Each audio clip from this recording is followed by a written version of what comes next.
gonna do with her? You gonna ride her? Yeah. You can't ride her. She's sore. She might not ever be okay.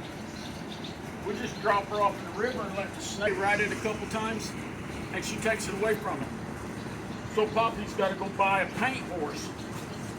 Have you ever seen anybody do any good with a paint horse? Yeah. They're not much. There's not very many good ones. So if you take that horse that I'm going to put in the river, what am I going to do for Casey? Casey's going to have to have one, isn't he? But he has Applejack. He's got Applejack. Huh? Yeah. Well, I thought you had Roxy. Yeah. I want the other one too. Oh, you got kind of greedy? Selena Harris, and every cowboy has a story, and we are here with 3 generations, and that is a blessing in today's time, that for one, you all get to be here together and live this life, no matter what you're doing, whether it's rodeo, riding bikes, whatever, that you're just here. And I'm going to let you introduce yourself again. Okay. Yes, hi, I'm Marla Lacey. I'm Kelley. And I'm Kelley. Kelley. I love that. So we just were stopping here on our way home from Nationals, and we stopped on our way out, and we were not planning to stop here. So I believe that God weaves stories for a purpose. And just so happened you were free today. We obviously are not in a rush. Yes. Our family has made it back to Australia before we've even made it to Virginia. But so I interviewed you yesterday, and last night I was thinking about a question I did not ask. Okay, so, What would you want to say to your girls? oh, goodness.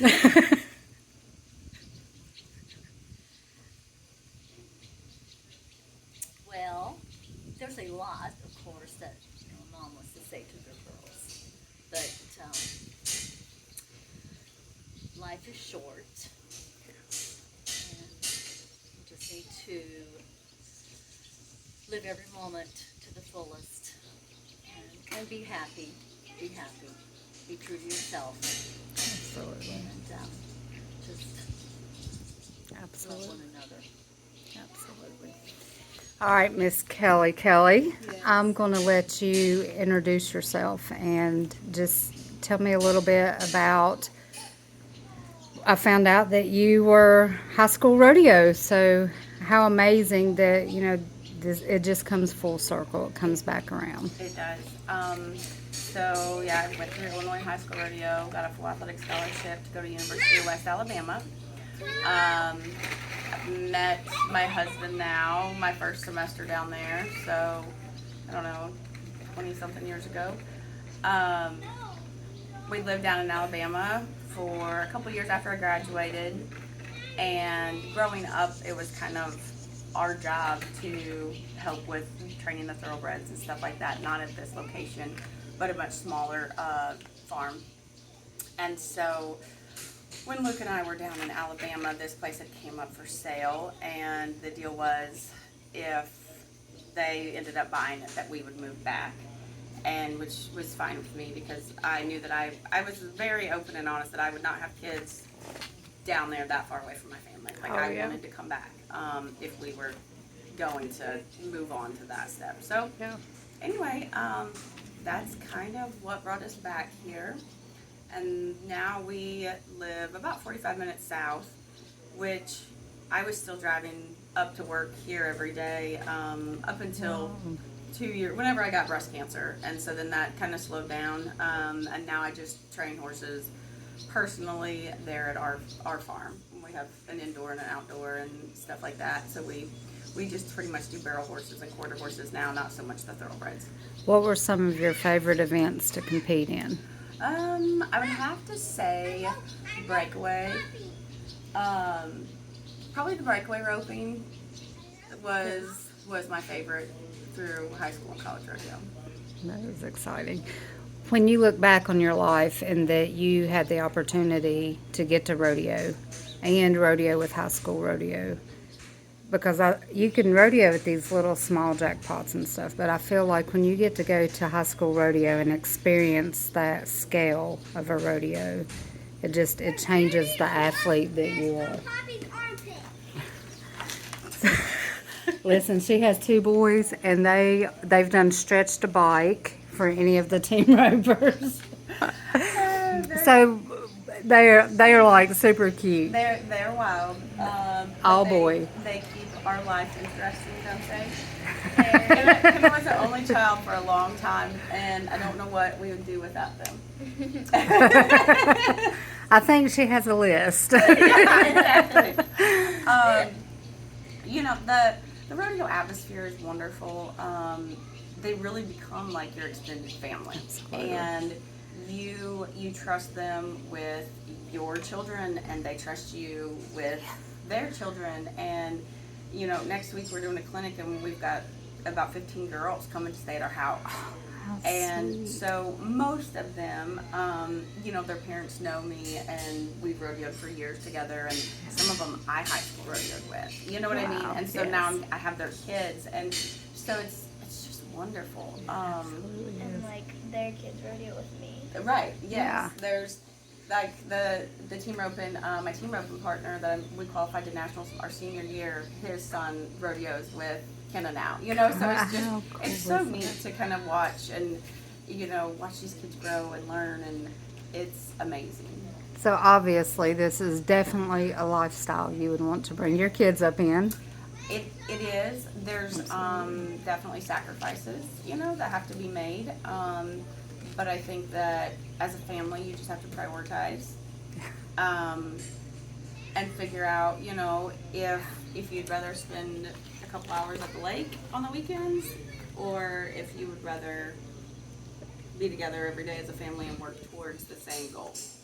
That is very important, super powerful, because when I interview people and I ask them, what's one common core that you think rodeo kids have in common?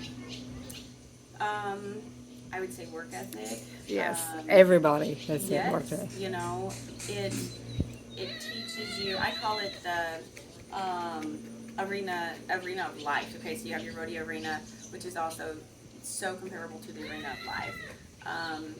You know, I learned a lot growing up and going through trials with horses, and you know, this horse is lame and still make it to the college finals, and you know, borrow horses, and I mean, you go through things that at the time you think is like, that's the most important thing in your life, you know, and then whenever you're faced with major life-changing decisions, like my husband in ICU for over 30 days because of a brain aneurysm, and then me being diagnosed with breast cancer, like while he was in the hospital practically. I mean, like, it was, I mean, it was obviously a very trying time in our life, you know, but I don't know, like, I feel like it just helps you prepare and have that good foundation of faith and knowing that everything's going to be okay. Like, it's all going to work out, you know, we're going to get through this. And anyway, so.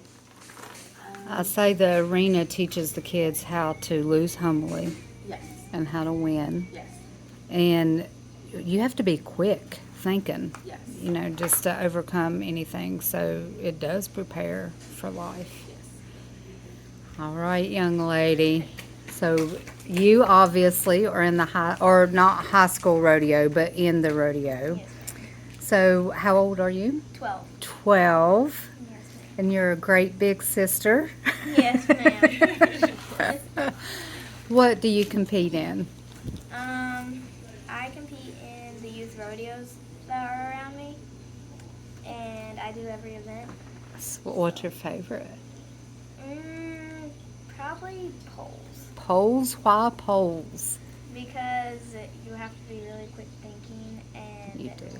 it's just really fun to like go with your horse and weave. I love that.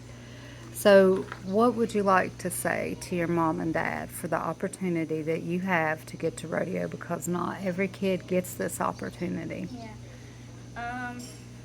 Well, Mom said that whenever I was younger that they would put me on like the best horse I could, and now I'm starting to train and sell my own.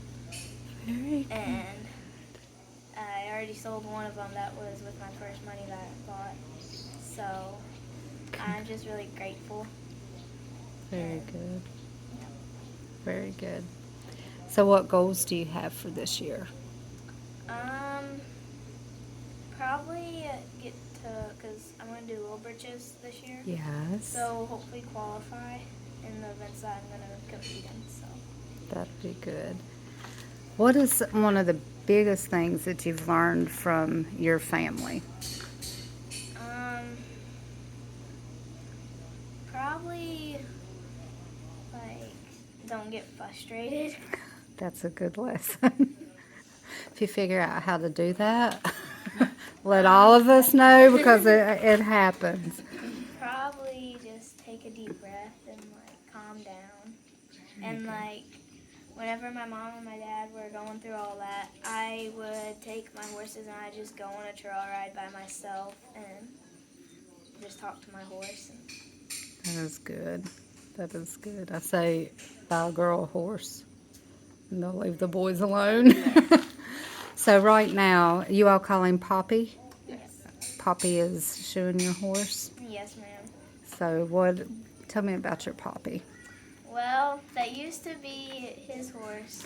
Mom trained him to do barrels, and Mom just quit riding him, so Poppy started taking him to cow catchings and stuff.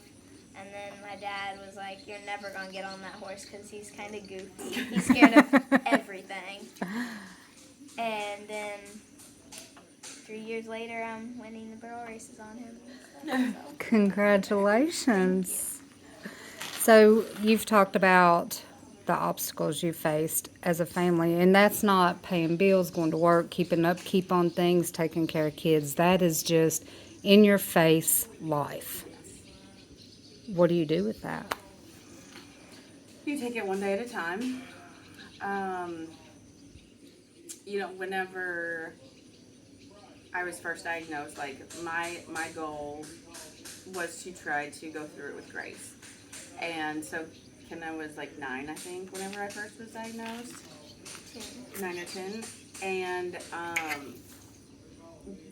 bless her heart, she didn't want the bald mom, and so, there were some rough, tough conversations, but I feel like we tried to keep it very open and honest, and like she went with me to my chemo treatments, and We went to the school the city museum. Yeah. Mm-hmm. Yeah. So we tried to have fun before we went for treatment. But yeah, I couldn't keep up very good in the tunnels, could I? No. And then I got there and they were like, "Oh, was that the day that my numbers were too low to even have treatment?" Yeah, so I get there, my numbers are so low that I can't even have treatment. She was like, "I don't know how you even walked in here." I said, "Oh, I've been climbing through the tunnel to the city museum." I said, "You have no idea." And so. But they still did give it to you. Oh, okay. After a while. Did they? No, that wasn't the time. Okay, I thought it was. Anyway, so yeah, it was. Just the grit of being a mom. Yes, yeah, So 2 little boys helped shave her head in the middle of the arena.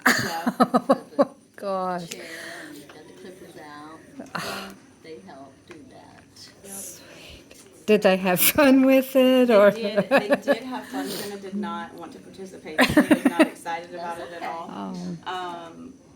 But then, like, after it was done, like, Case, I don't like your hair. I don't like your hair. I'm like, "I'm so sorry, Daddy." I'm like, "It'll come back." Yes. Now it came back and it's all curly and wild, but I love it. yes. Isn't that crazy? I heard other people that have mine too. Just embrace it. Every day's a good day as long as you have hair. Yeah. You don't have bad hair days anymore. Exactly. Beautiful bald. Honestly, everybody would tell her that too at the shows and everything. She was not. She was too. It made me want to shave my head. I think, and I tell this to my kids all the time, the lack of adds increase. The lack of you having hair adds increase to, it doesn't matter what your hair looks like, you have hair. Yes. The lack of food, you know what that's like. Mm-hmm. And so you know when somebody is hungry, and it gives you that compassionate heart. Right. And that's what life is. Yes. And this story that you're sharing right now, you're writing it, but it's for somebody else. Right. So that's a beautiful testimony. When you think back over all your rodeos, and it can be any rodeo, what is one that is just the funnest or the one that stands out, the greatest memories? Oh, I mean, probably, I would say like the living like the gypsies between Shawnee and National High School Finals. You know what I mean? Because I don't know like if they're back to back now or not what, but then like there was like 1 week of finals and then you had a week off and then you had the next week was the other finals, and so we got to just meet different people and they were so welcoming and come stay at our house, rope our calves. I mean it was crazy. Like at Bowers, I mean like how many people get to say I get to go to the At Bowers house and rope calves in their indoor arena. You know what I mean? It's pretty awesome. Yes, That crazy is stuff very like that. cool. Very nice people. The doors that all of it opens, but And we told her about the Cooper boys. Yes, Shawnee. yeah, that is so cool. it's you can't replace it with anything, but yeah, I mean you just make contacts all over the country and all over the world, and Absolutely. so I don't know. I mean, and that's hopefully I feel like she is probably already ahead of where I was at in high school, but it just keeps growing, and so even when we went to the Little Britches finals, like there were a lot of people that I high school and college rodeoed with, How and like cool their is kids are that? there, and so the contacts that she'll have is just so much more than what Yes. I made. So And the way those boys stretched that bike a few minutes ago, I think they're going to be team ropers at nationals. So They don't hardly ride. yeah, I hope they're team ropers instead of bull riders. I don't One of them is hooked on sheep ride. oh, Yes. really? The youngest. Yeah. Sorry. If it's in there, it's in there. Yes. But they do like to shoot and hunt and fish, so they might go that direction in the high school. Yes. Yeah. So that I think there's something to do. And this, I can't even ride a horse. Like we have a horse that babysits me. It is my goal. My goal is to ride a horse and know what I'm doing. But it is just absolutely. I think there's an adrenaline junkie. Oh yeah. And I know when Jacob got hurt and he could not ride, he went through a withdrawal, and it's real. Yes. It is very real, and so I think once it's in them, it's in them. I say rodeo is a safe drug. There you go. It really, I mean, it's expensive, it's addictive, Yes. but you're living life. Right. So when you think back at all the sacrifices, I don't think until you become a parent, I don't think you realize the sacrifices your parents make. Right. What is something that you've realized that your parents probably sacrificed that you never even thought about Oh before? goodness! I mean, I know they sacrifice their time and money every day. They would work the rope and shoot as long as we had fresh horses, and I mean, it was literally like every horse we had roped because you would wear one out and just get on the next one and get on the next one and get on the next one. So hours every day. But I mean, those life lessons that you learn in the practice pen, I feel like are almost more important maybe than those in the actual under the lights and the action and all of that.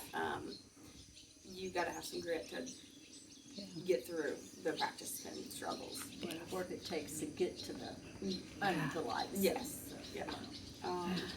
I just felt like, honestly, and Rick and I, her father, talked about this before. It was such a family affair.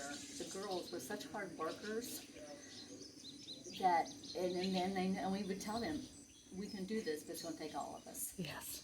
Every one of us has to do it. Has to put in our time and effort and work. And they did. We could not have done it had they not had to put that work and drive into it that they both had. Yes. They sacrificed proms and graduations and, just went ahead and went to rodeos. But if work needed to be done, they were there, whether it was a hay field or taking care of anything on the farm, cattle-wise, horse-wise, whatever. It was a Absolutely. family effort. When you think back over your life, who is some, or if you have a list, but who is somebody that stands out to you that 100% hands down, you are where you are because of them? Oh, definitely my mom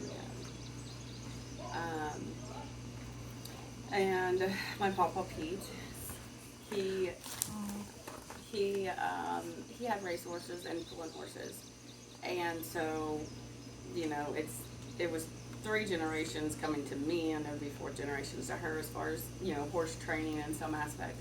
But I mean, once he was older, he would drive out there to our arena almost every night. We live like a half a mile away from No, this is when I was in high school.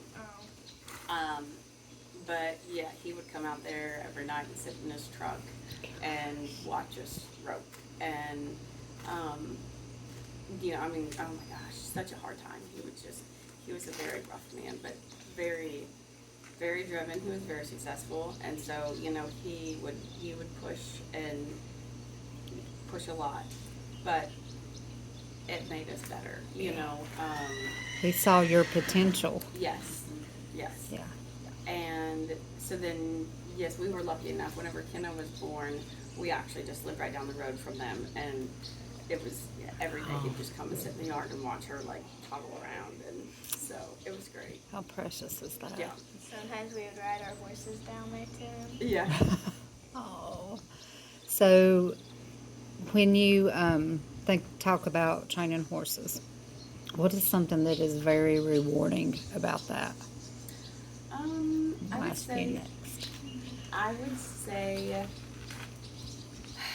before I had kids, taking them from A to Z, from starting that colt to hauling that colt, and oh my gosh, the years that it takes, which a lot of people, they don't appreciate the value of a horse, and the value of a finished season horse.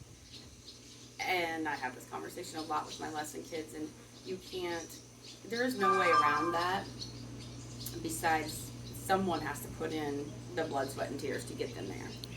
And so I would say, like, before kids, that would probably be like the biggest reward, is watching that horse, reach its full potential.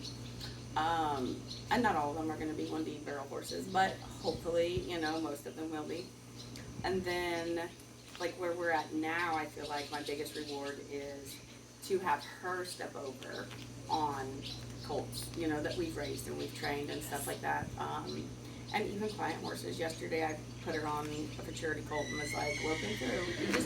And it helps me because, granted, she's to the point now where she can pretty much ride behind me.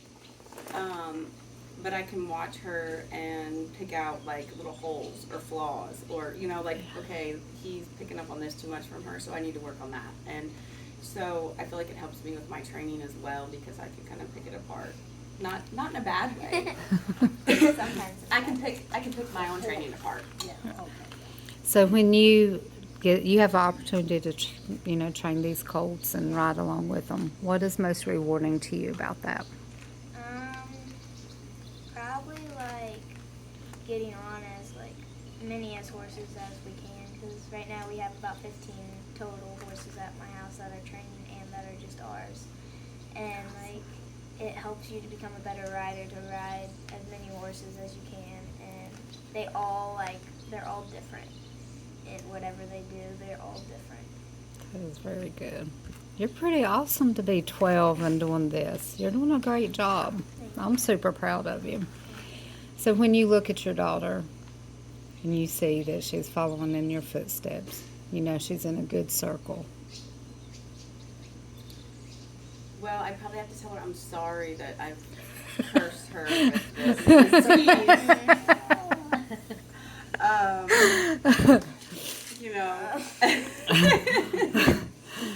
But yes, she's definitely been bit by the disease, so I don't know that it's ever going to get out of her. No, it's in I there. thought you were talking about lameness. Oh, that goes along. Yeah. If my husband was here, yes, he would.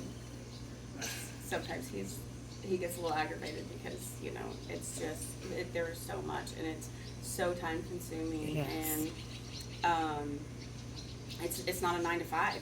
You know, if you want a 9 to 5 job, then buy that boat and go to the lake. Yeah. Because this is not. And there's always something. I mean, just this spring, I didn't know if her good horse was going to make it through or not. You know, we were giving him IVs every day and had the whole conversation, like, if he doesn't get better, but, you know, this time, like, this is going to be done. Like, we can't keep doing this, you know. And by the grace of God, he's fine. He's winning slot races and doing phenomenal. But you have to be very, very well-rounded and be able to pick up some of that vet work if you got to save some money. You know, leave him at the vet for a week or give him IVs and jog him every day on my own. And I'm like, they ask me, have you ever done a jog before? I'm like, no, but I see the nurses do it to me all the time. Like, it's not that hard. Hang it up. Hang it up. We can let it drip. Yes. But yeah, so. But you also have to remember her husband was a commissioned bull rider, so he didn't have to train horses. They just show up and get on. Yes. He is a world champion. I know, that is so cool. So the book that I'm actually working on is What It Takes to Be a World Champion. And that's the number 8 in this series. And you would think the bull rider, he gets on that bull, he's a world champion.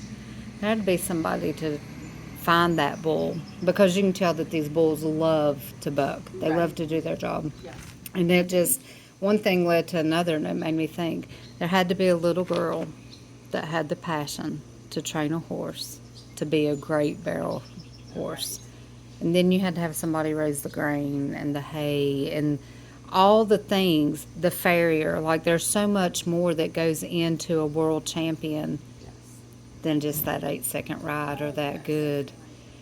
And I've been writing this book for a year, and I'm like, why is it taking me so long? And so much, I looked at things so different this year than I did last year. And it's different seasons in your life.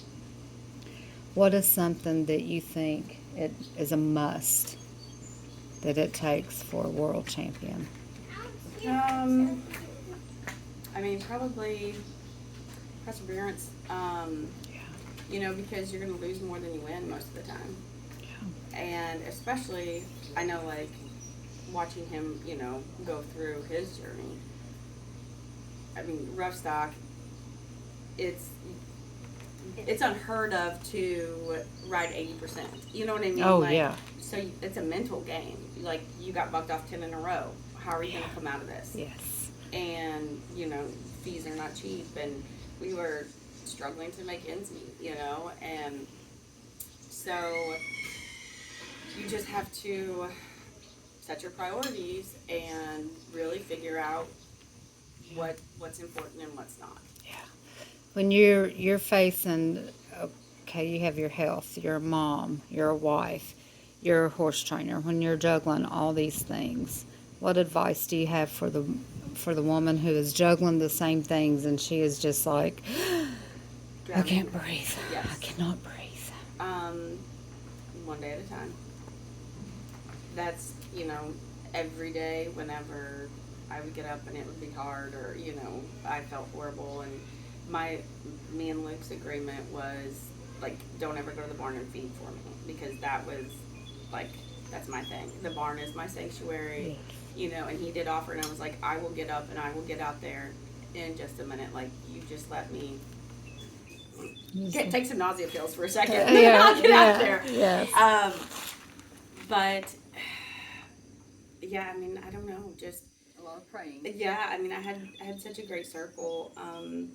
The prayers, the positive vibes, the notes, I mean, we would get stuff in the mail all the time from people that we didn't even know, you know. And the rodeo family, barrel racing family, put on a great benefit. There's a couple people. One of Dad's friends that he bull ride with came down from Texas. Yeah, yeah. We literally had people from all over the country, Mississippi, Kansas, Kentucky, but Alabama. yeah.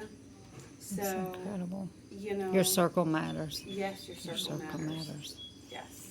I think sometimes your circle is the difference in life and death. Oh, you better believe it. 100%. Yep. What has been the best advice you've ever been given?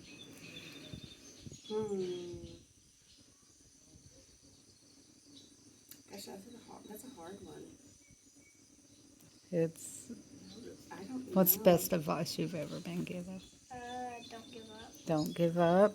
Well, I was gonna say, my dad always said, when I was a little girl, and then even when my girls were growing up, winners don't quit and quitters don't win. Yeah, absolutely.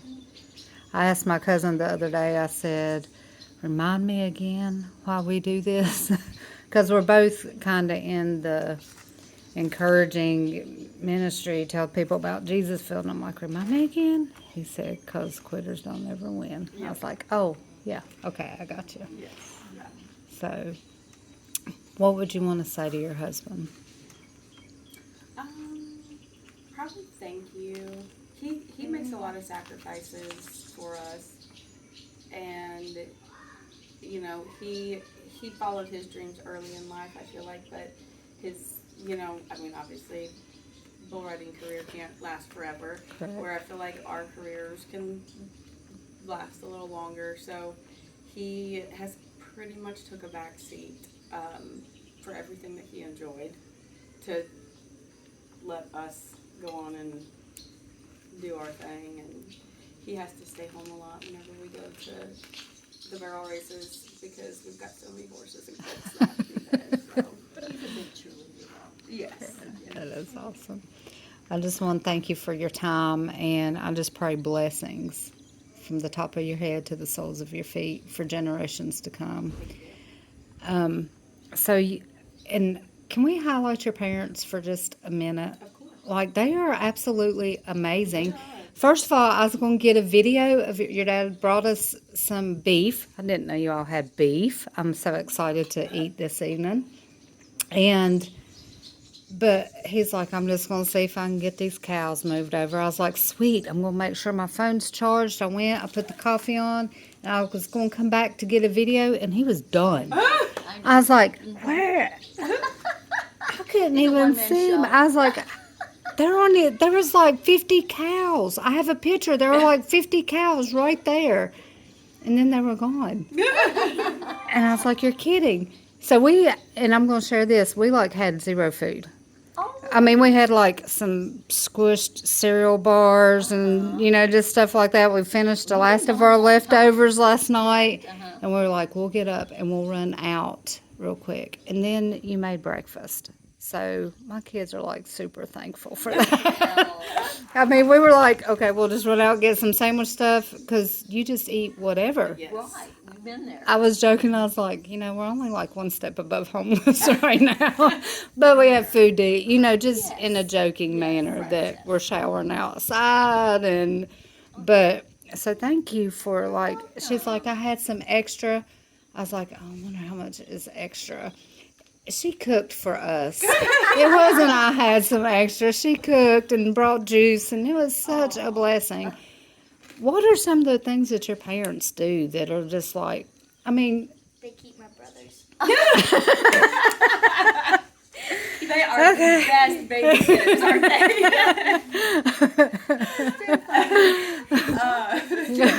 They can go do what they want to do. That is so good. But they help with everything. And They run a horse hotel. They're out here doing the yes. cattle, the horses. But that's, growing up, there was always people at our house. They were just the family. I don't know. I'm going to say we were just the family, but lots of friends were always at our house. Lots of people. And so she was always cooking and feeding everybody. And My mom did the same thing. Yeah. just like Granny Pete, I yeah. was going to say, my mom did the same thing. Now I'm the crock pot queen because Look. I don't have time to be in the kitchen. Thank I you. have to stay in the barn. But Thank you. we eat good in the crock pot. Nobody gets hungry. They were talking about fixing breakfast. I'm like, you don't need 30 minutes. Cereal is 5 minutes. Right. You got this. I just don't. Cooking's not my thing. Well, this was one of the deal. When was you in high school? You guys told me, or 7th, 8th grade. They said, "Mom, we want to make a deal." I think was already talking and planning this out the barn because I was always out there too, riding and helping and training and stuff. And they said, "We will do all the barn work and ride while you go in the house and fix supper." Oh, That's when I They were- finally got dismissed from the arena and There's nothing like a good home cooked meal, This is though. true, when they There, come in, yeah. like my mom, she didn't like to cook, but she would make certain things. And Right. like this morning, I saw a picture of Mom's house, and I was just like, I was a mess. Oh, But so there's nothing like having a mama cook for you, and even if it's not your mama and she still cooks, it's super special. What advice do you have to a family that is considering a rodeo? They don't have a horse. They're just, what is this about? What would you tell them? Start out on a small scale so you can afford it. But get involved and meet the people. There's always people that are willing to help. Always. And we've leased some horses out in the past, and I mean, going back to our high school days when Springfield had the national finals, we leased horses to the Hawaii kids. that was And so fun. I've interviewed Hawaii. I love They're them. so sweet. They are. And so yeah, we've stayed in contact for all these years. Hopefully gonna go to Hawaii here in the next couple years to see them. You know what I mean? Like, Maybe we'll be over there together. there you go. Yes, we'll have to check names. Yes. Like when we get done. But yeah, I mean, it's a great lifestyle if you can embrace all of it and appreciate it. It is. It is. When you think back of your girls and their high school rodeo, what are some of the highlights that you think about with them? Oh my gosh, so many. You just watching them evolve into young ladies and how they would help other kids and families and just Yeah. what it taught them to become. Yes. I just can't put it on one thing. It's just Right. the whole circle. And, and that has, I could ask you about your titles and your wins and your buckles, but it's not always about that. It's far greater than that. Yes. It's when you look and you see your kids helping another kid without you saying, go help that kid, and seeing your kid have a passion and a love for something. Yes. And how amazing that it gets to be the same thing as you. Right. But, well, I thank you, ladies, for your time. And you. You are such a sweet person. Yes. Oh, I thank you. And I'm sorry that we held you up on your trip and you No, just had a 10-hour listen, drive and- I've been a very long time. I'm taking my time. Life is short. Okay.